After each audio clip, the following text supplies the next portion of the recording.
What is up, everyone? Jake Berlin here with Apocalypse Movies, and welcome to the Padawan Podcast, our all Star Wars podcast, where we try and break down everything from the galaxy far, far away: movies, books, comics, Rebels, the TV show, and Clone Wars. Everything connected in the Star Wars universe. We talk about it here on the Padawan Podcast. Again, I am Jake Berlin, aka Qui-Gon Jake, and I am here today by myself for the first time in quite a while. Everyone's schedule is kind of a little bit hectic. People are working or doing school in our case. Life situations come up, of course.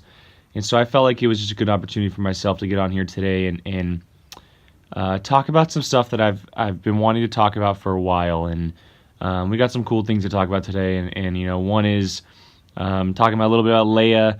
We've mentioned her a number of times on this show, as well as a number of other people over the last year or two since the passing of Carrie Fisher and what was going to happen with her character going forward.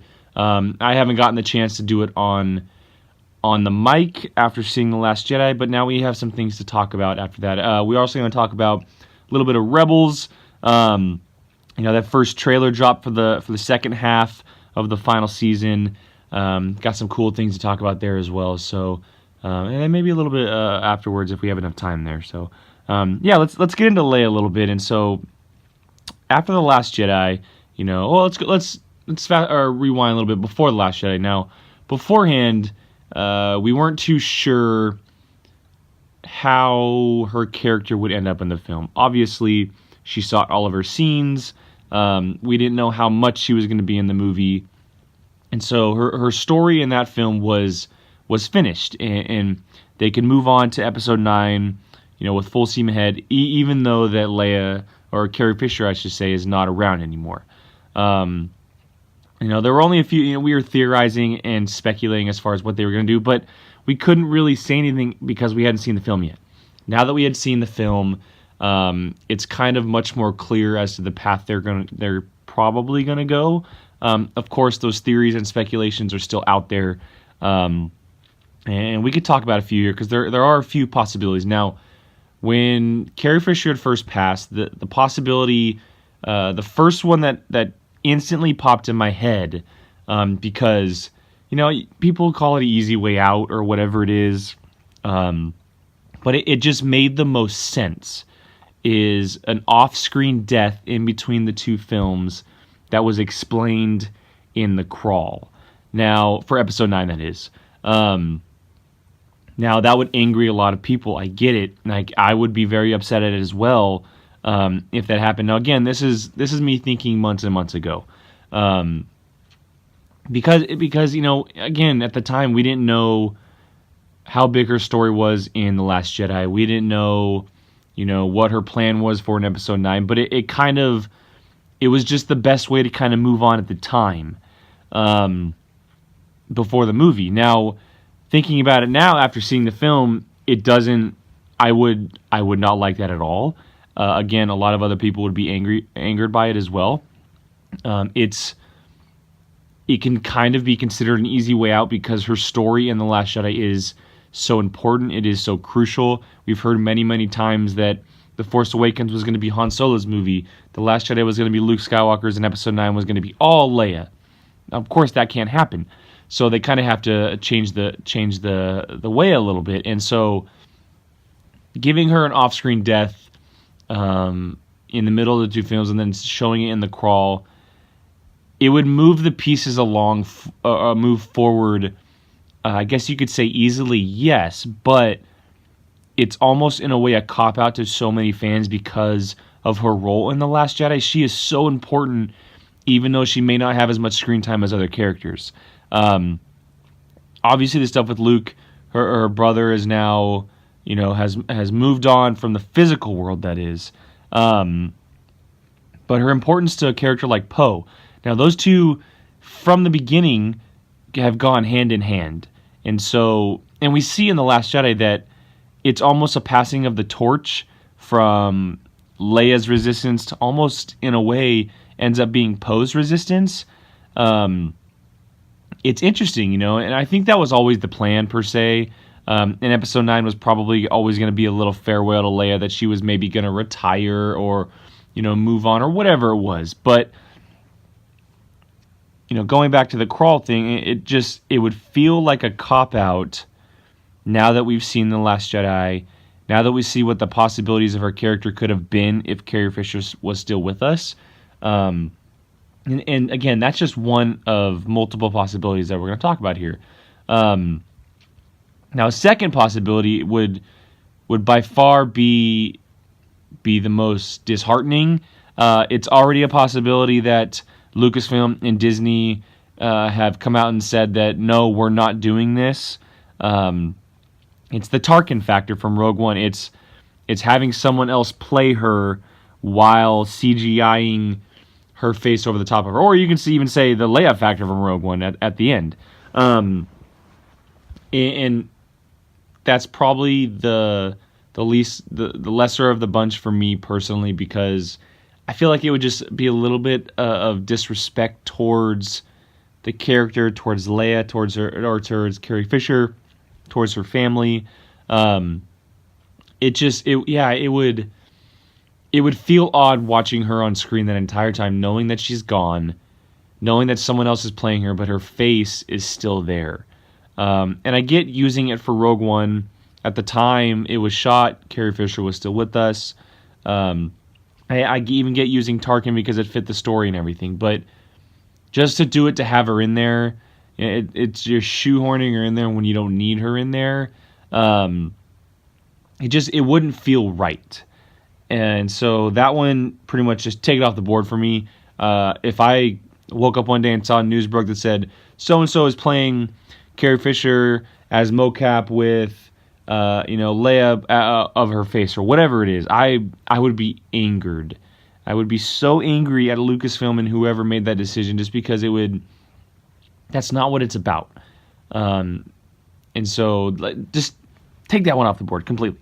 A final possibility as far as what they could do with her in Episode 9, and it makes the most sense at this point, is that Leia's still going to be out there in the universe, but just don't have her in the movie. You can explain it in the crawl a little bit. You can explain it through dialogue, through maybe Poe and Finn, or Poe and a few other characters, or whatever it is, that she's off doing something else. Because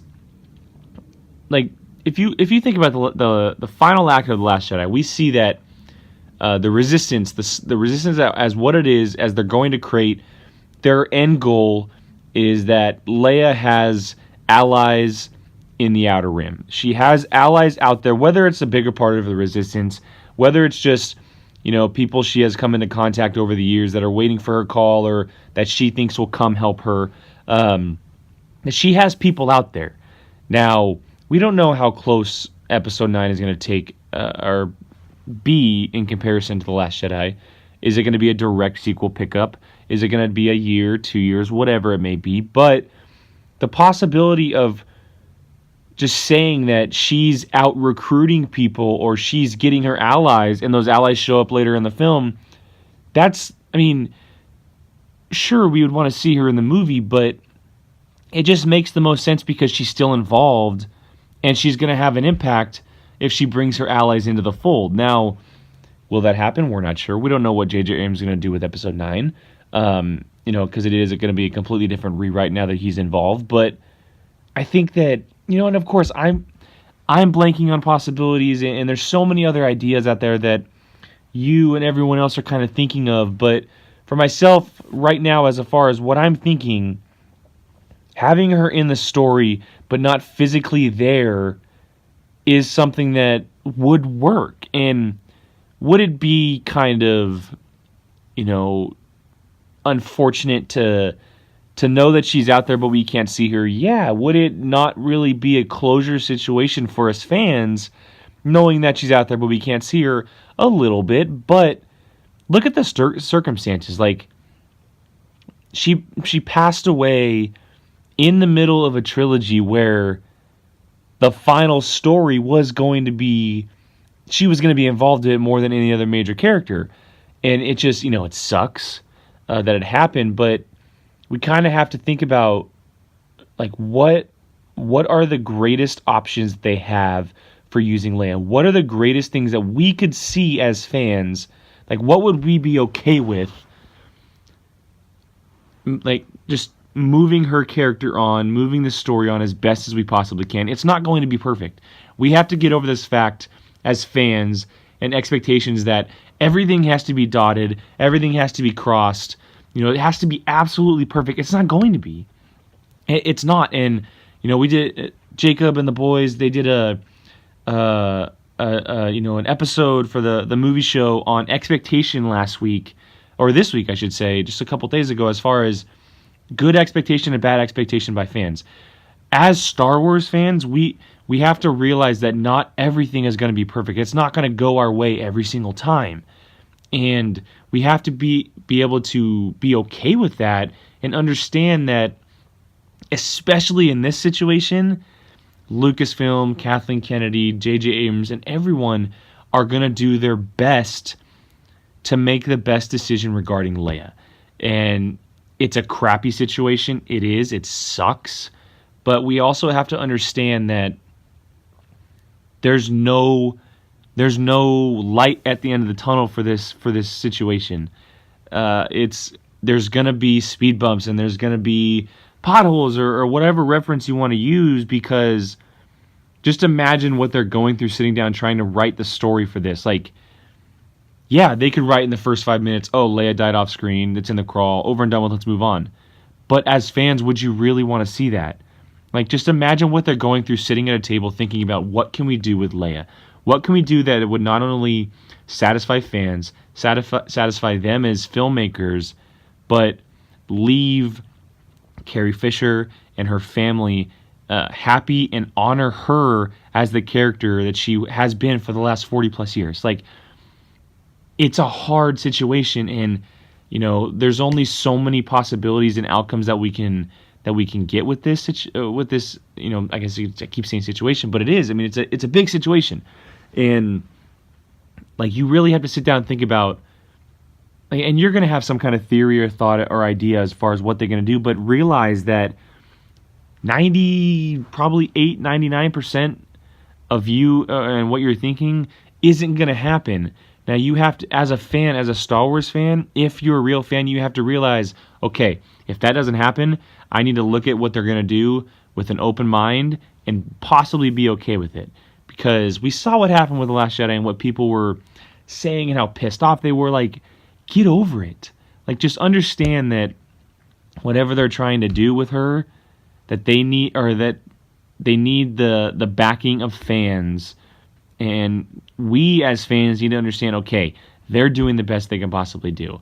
They're sitting down, they've probably been jotting down ideas for weeks now as far as what they can do with their character. So, that's just my peace of mind on that. There's, we're going to continue to talk about this, obviously, because the movie's well over 2 years away, 3 years away, whatever it is.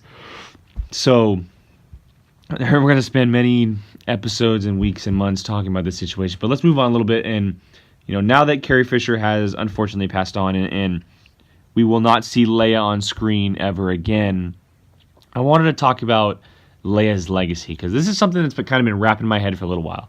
And she leaves behind a gigantic legacy. In the Star Wars world, of course, Princess Leia, General Leia, etc.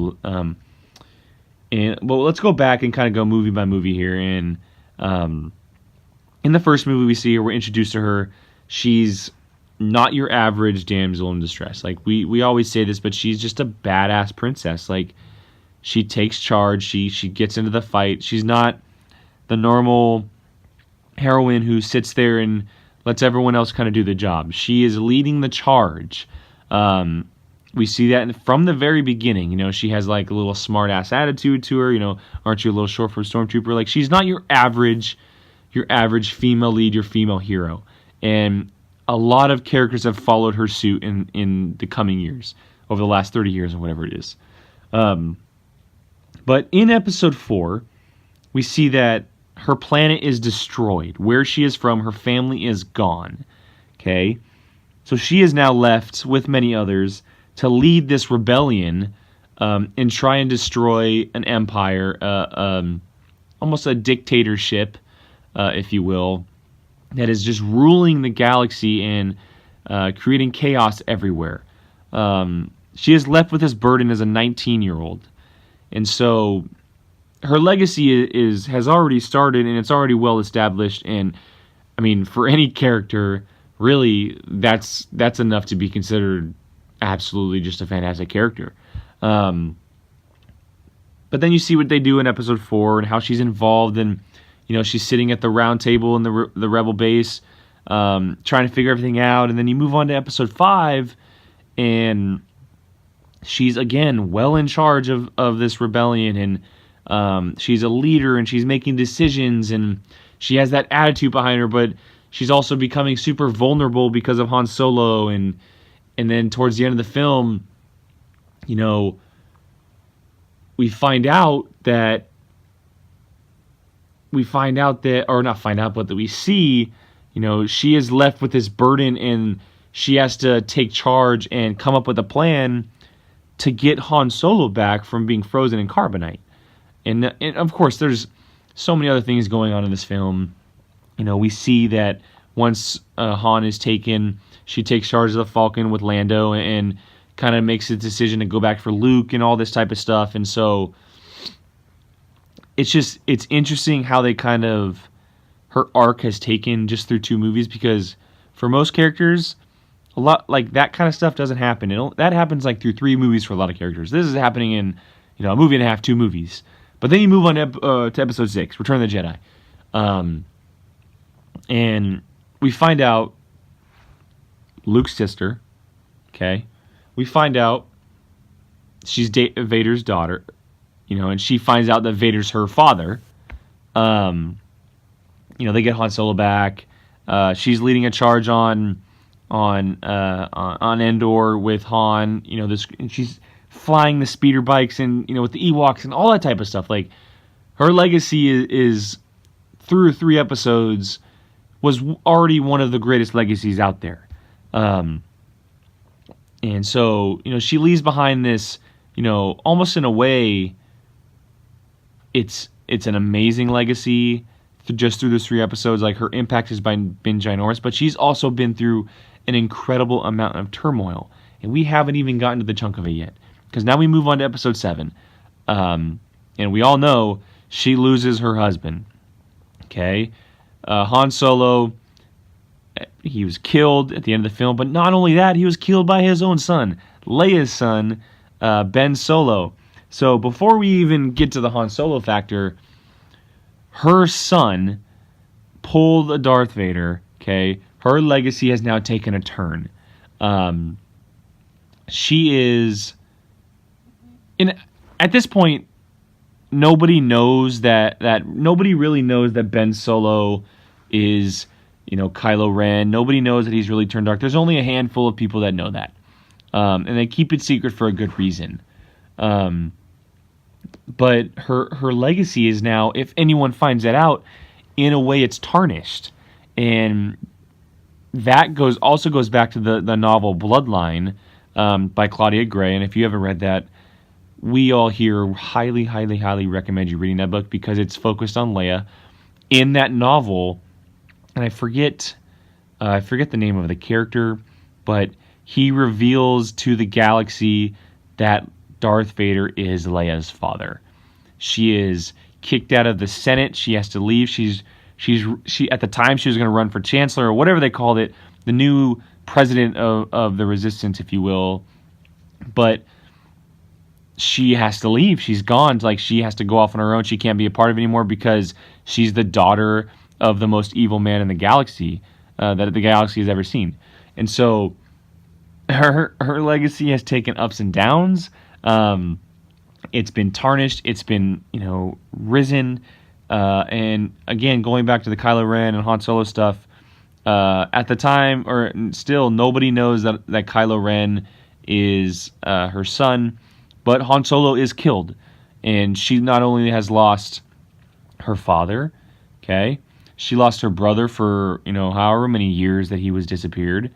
Now she lost her husband, who was also gone for a little bit, but, there's still, Han and Leia, obviously.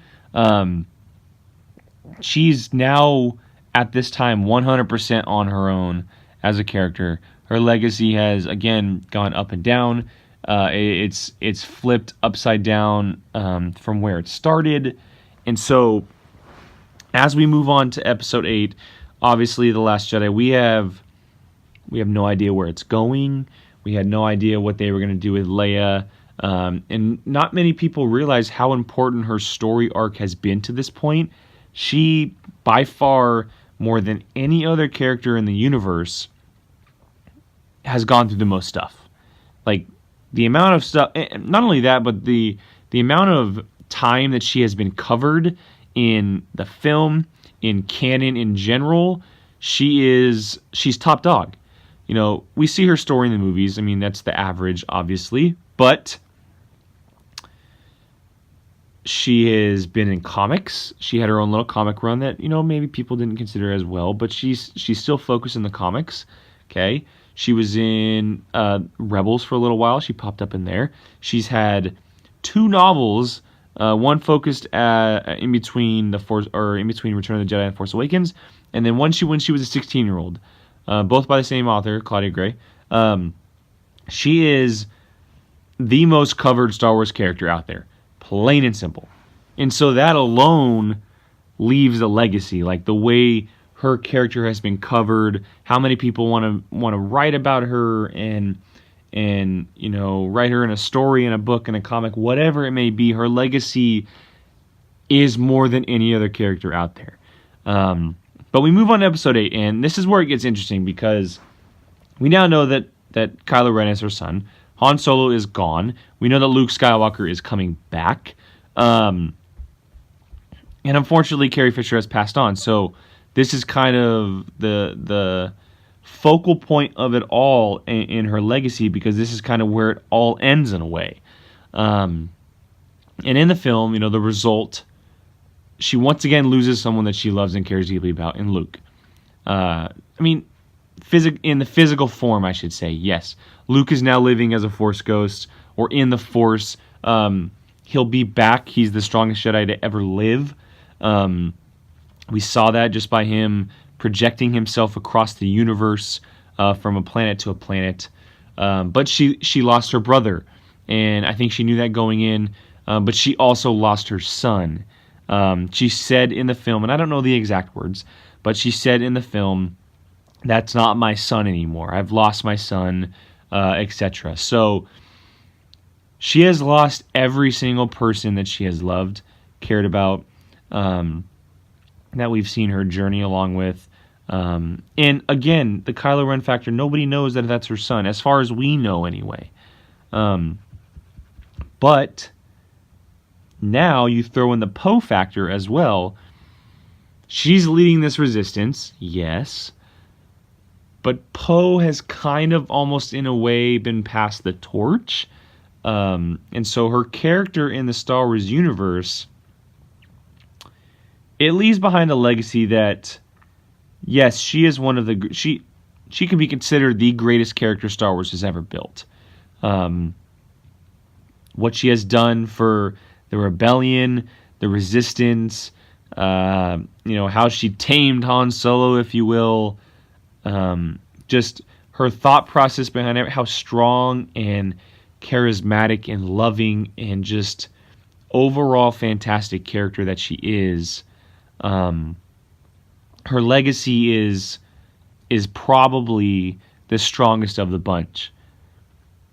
But look back at all the darkness and the people that she has lost and the darkness that she's been involved with over the saga. I'm not arguing against her legacy at all. I just want to talk about it in general because it's something worth talking about. Her legacy is,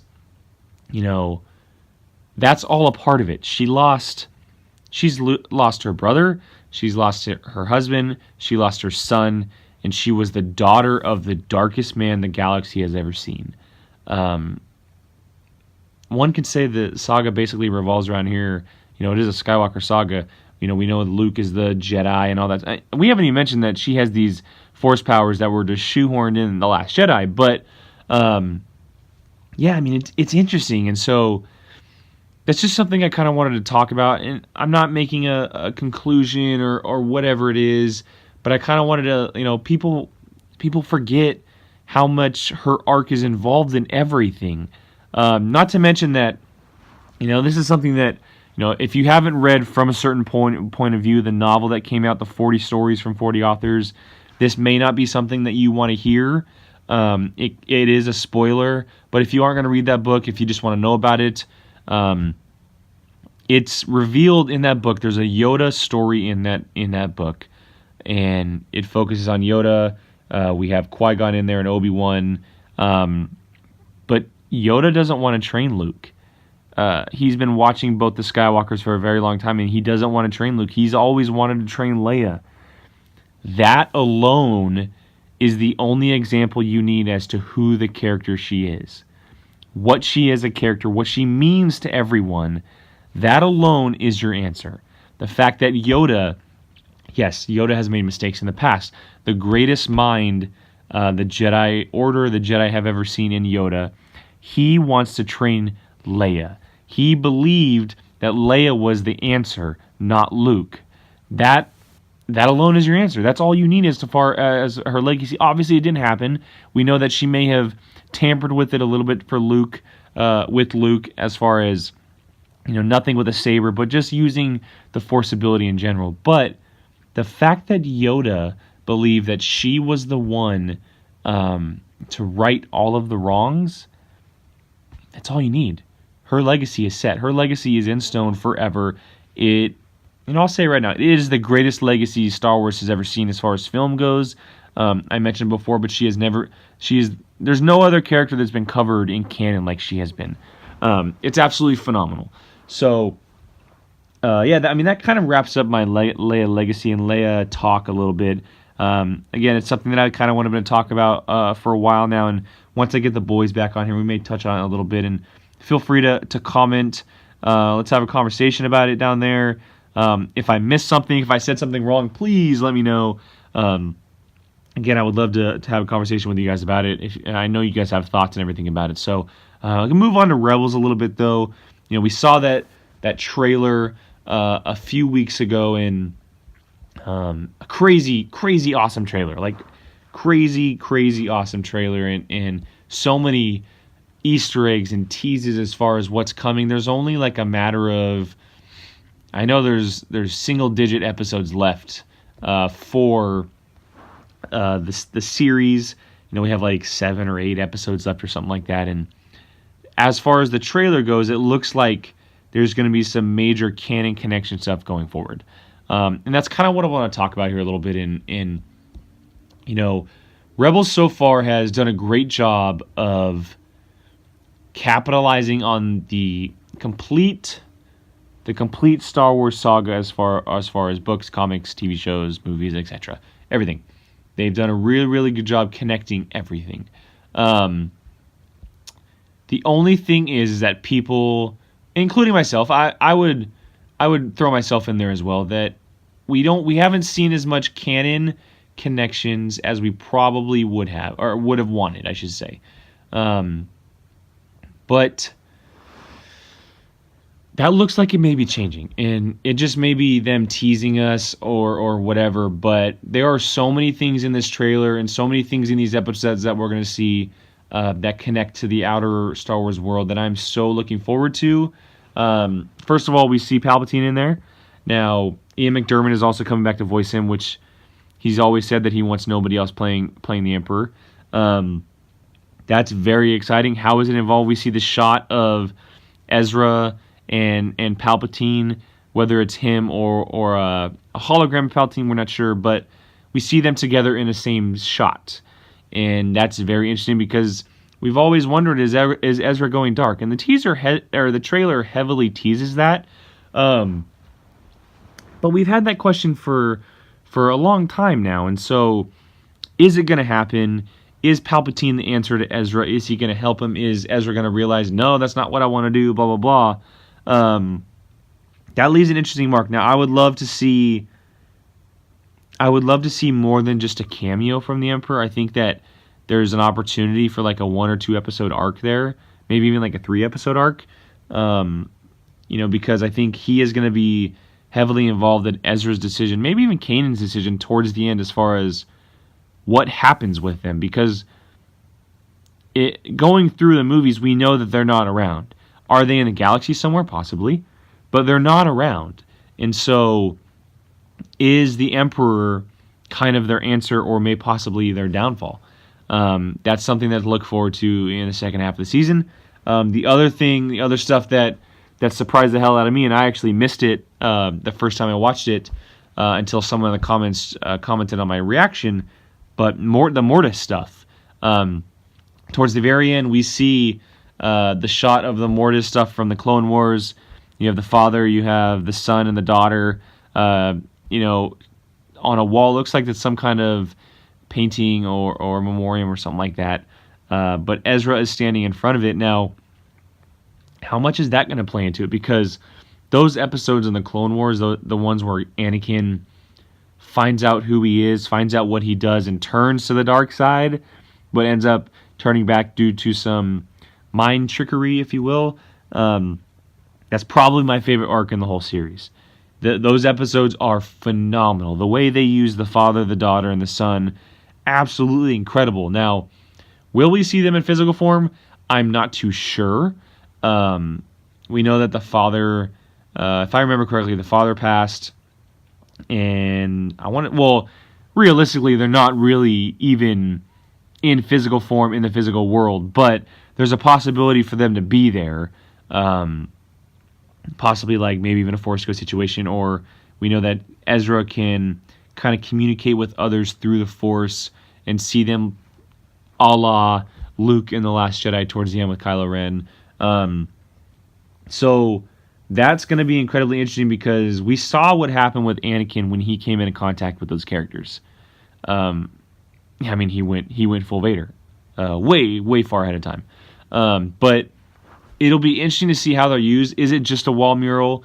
Is it just a tease, or does it actually have a huge impact on these characters going forward? Because I would personally like to see Ezra or Kanan come into contact with these characters in one form or another, and because those three could be the answer to our question that we've been lingering for years now as to whether Ezra is going to be going dark side or possibly Kanan going dark side or whatever it may be. It may all hinge on those three characters. I don't know, man. That stuff is interesting. That shocked me. And again, I missed it the first time I watched it, which is a bummer because I would have gone nuts on my reaction. But either way, I'm super stoked for it. Another interesting aspect of this trailer is Ezra and the wolves. Now, the Loth wolves, that's what they're called, the Loth wolves. They were used in a cool way, you could say, in the first half of the season. But I personally knew that they were setting up something more. And we saw that final shot of Ezra standing in front of the pack of wolves with his saber. Jedi or Force users with a connection to animals have always been a hint towards the dark side. Their connection with animals and other creatures. Is that kind of the tipping point for Ezra? Is that like the tell for us fans that he's going dark? I don't know. But I always said in the first half of the season that I hope that story continues because I would like to see how involved they are in his story, because they introduced him and they made him so important in the first half. Like, I didn't want to just see him drop off. And so I hope that they're used very well in this last half, because again, we have like 8 episodes or something until the series is over. I want to see a conclusion with those Loth wolves and how they're involved with Ezra. It looks like we may be getting that from the trailer, but again, trailers can be misleading sometimes. Hopefully that's not the case. The last thing I want to talk about with this trailer and Rebels overall is its overall canon connection.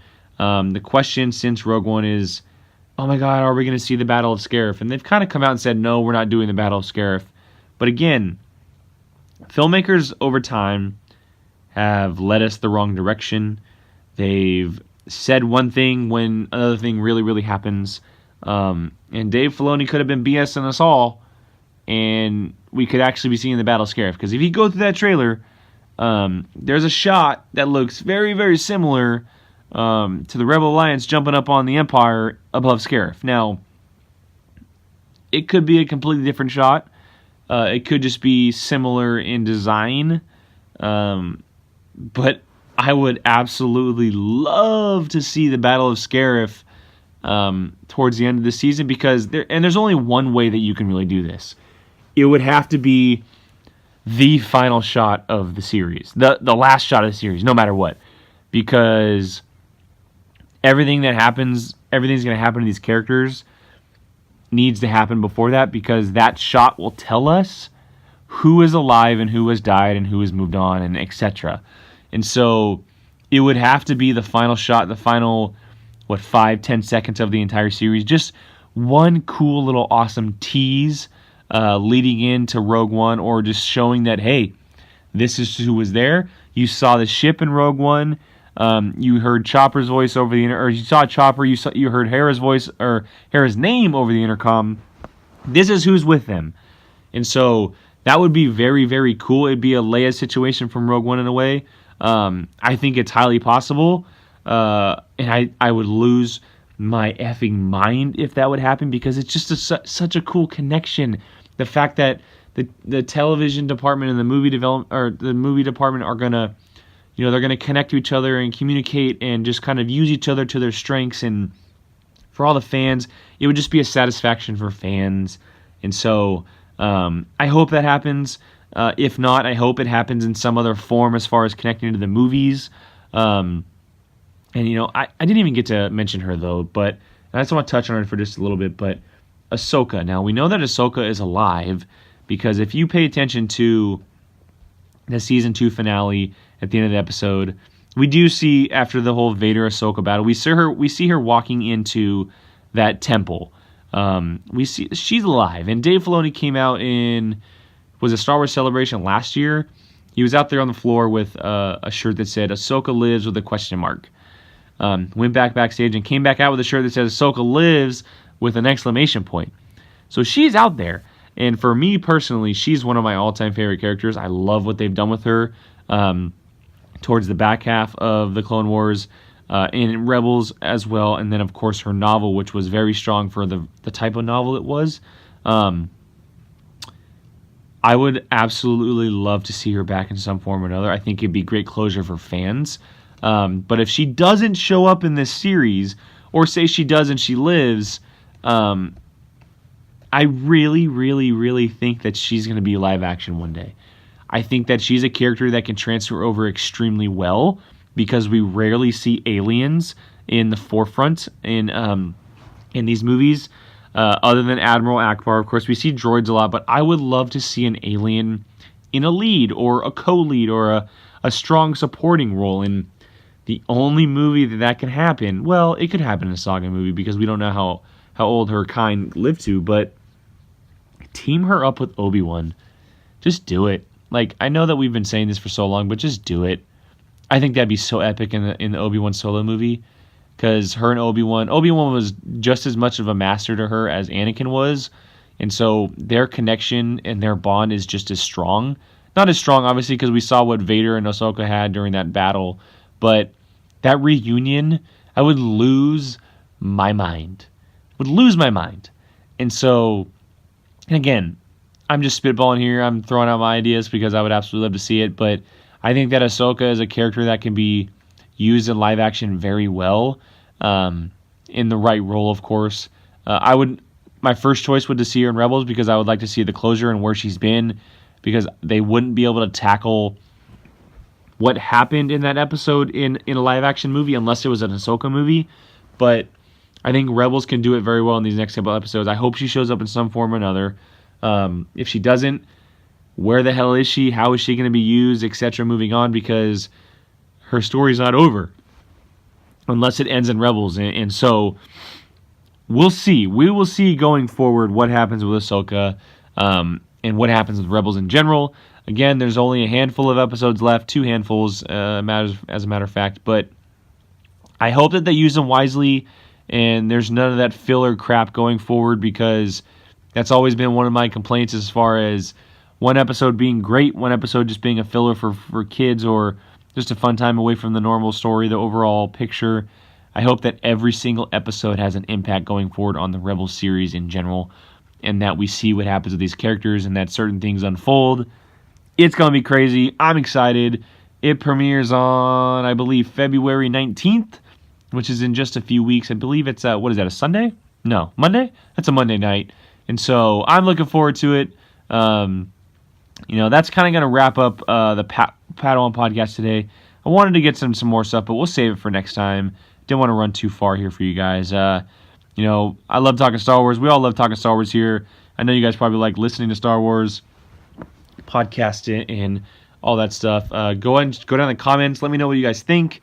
Let's have a conversation. Shoot something down there. I will reply no matter what. I get the notifications on my phone. So it's super easy for us to reply to you guys. Again, check us out here on Apocalypse Movies on YouTube. All of our stuff. We got trailer reactions, movie reviews, we call it the Apocalypse Movie Show, where we kind of, we're not talking news stories or whatever. We're kind of just talking about the movie stuff that we want to talk about. Bringing up ideas and theories and etc. Check that out, as well as the Padawan podcast, of course, our all Star Wars podcast. Both the Apocalypse Movie Show and Padawan podcast are all now up on iTunes, which are very easy to download and listen to right on your phone. It's audio only, so it makes it a lot easier. Go and download those for free. Give us a subscribe on there. Give us a subscribe here on YouTube. Share, head over to apocalypsemovies.com, our website where we're trying breaking down news and talking castings and trailers and everything we got going on there. We really, really appreciate the support. We love doing this. Sure, it may not be absolutely perfect sometimes, just as Star Wars movies are never absolutely perfect, but we have a great time doing it. I know that everyone else loves listening to it as well. So again, I am Jake Flynn. You can call me Qui-Gon Jake. I thank you for joining me today. Long live the Star Wars universe. And as always, thank you again. May the Force be with you.